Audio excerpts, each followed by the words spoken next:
চাঁপাইনবাবগঞ্জ সীমান্তে এবার বাংলাদেশকে লক্ষ্য করে গুলি চালিয়েছে ভারতীয় সীমান্তরক্ষী বাহিনী বিএসএফ। শনিবার ভোর 5:30টার দিকে এই ঘটনা ঘটে।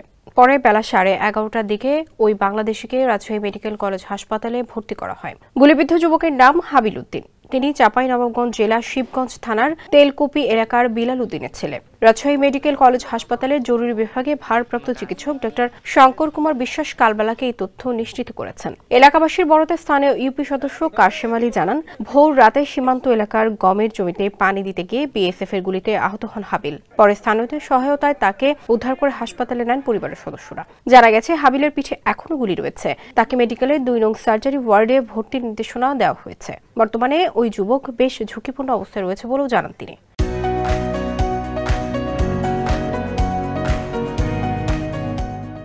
শিবগঞ্জ উপজেলার কিরণগঞ্জ ও চৌকা সীমান্তে কাঁটাতারের বেড়া নির্মাণ নিয়ে বিএসএফ বিজিবির মধ্যে এবং কাঁচা গম ও গাছ কাটা নিয়ে দুই দেশের কৃষকদের মধ্যে উত্তেজনার ঘটনা ঘটেছিল। এর মধ্যে গুলির ঘটনাও ঘটল।